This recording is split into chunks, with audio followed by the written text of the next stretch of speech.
Aujourd'hui, nous allons apprendre ensemble à maîtriser le ruban d'Excel pour être plus efficace. Alors, ici, à l'écran, ce que vous voyez, je suis dans un classeur Excel. Et en haut, il y a des rubans. Vous avez des rubans, des onglets qui sont là, qu'on appelle les rubans d'Excel. Alors, ces rubans, ce sont des groupes de commandes, des menus, nous permet de pouvoir soit faire des actions, faire des traitements des données, faire des formules, faire l'analyse des données, faire des mises en forme et tout ce que nous voulons sur Excel, insérer des images, des objets, des graphiques.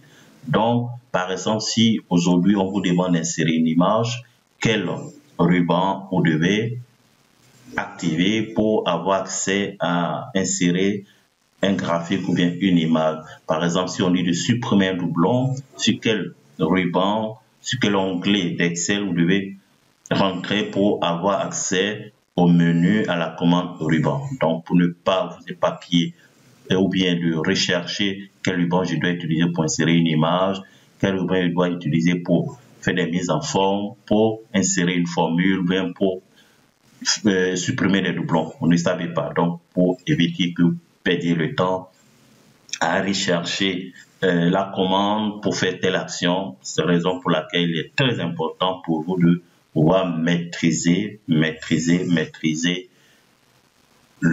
ruban, le rôle de chaque ruban. Alors, je suis dans ce classeur, comme je l'ai dit. Ici, vous avez fichier. Alors, le rôle du fichier, plus souvent, ce qu'on utilise, c'est pour faire l'enregistrement. Donc, lorsque je travaille dans une feuille Excel, ici, par exemple, je suis en train de faire un travail, je dois l'enregistrer, le travail. Donc, je vais dans Fichier, enregistrer, et j'enregistre mon travail. Ou bien faites simplement CTRL S pour faire l'enregistrement avec le raccourci clavier, avec CTRL S. Ou bien aussi, je peux l'utiliser pour enregistrer ce document vers ce fichier, le fichier vers un autre emplacement, vers soit par exemple sur le bureau, bien sûr un autre dossier que j'ai créé, ou soit peut-être je vais changer le nom du fichier. Ici, vous avez impression. Imprimer, c'est pour imprimer mon travail. Donc, c'est dans fichier que vous devez partir pour faire l'enregistrer, enregistrer sous ou impression. Ici, j'ai d'autres commandes. Options, c'est pour ajouter d'autres options avancées, d'autres options, peut-être que je n'ai pas sur le ruban que j'aimerais ajouter. On verra ça plus tard, cette partie. Maintenant, insertion, c'est pour insérer des images. C'est pour insérer des images, des objets. Je vais insérer une image depuis mon ordinateur. Je vais insérer des objets déjà prédéfinis. Je vais, par exemple, aussi insérer des graphiques. C'est dans insertion, graphique. Vous avez les différents types de graphiques ici.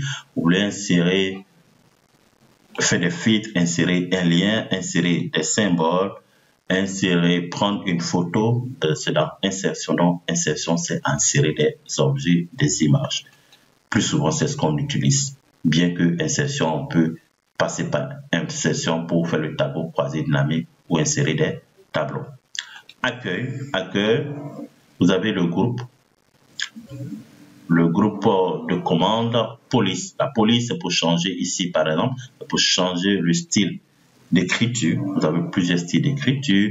Ici, c'est pour augmenter la taille de votre écriture. Par exemple, je vais mettre ici par exemple, je vais mettre la taille 14, je vais dans accueil, taille 14, vous voyez, 16, 17, 18, je peux diminuer aussi la taille.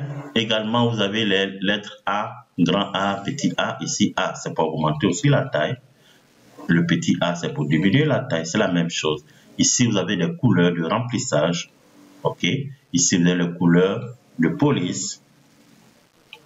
Ok, donc ici c'est la mise en forme des couleurs de police. Ici c'est pour faire mettre en gras, en italie, souligner. Également vous avez le groupe de commande alignement pour centrer, aligner à gauche, aligner à droite. Ici c'est changer l'orientation. Ici c'est fusionner des cellules. Et vous avez le groupe de commande nombre ici, normes standards, vous avez plusieurs différents types de formats que vous pouvez appliquer à vos données. Ici, vous avez le groupement de style, la mise en forme conditionnelle qu'on verra, mettre sous forme de tableau, le style des cellules. Ici, le format, supprimer une, attention, il y a supprimer quelque chose, supprimer soit une cellule, supprimer une ligne, supprimer une colonne, insérer une nouvelle ligne, une nouvelle colonne.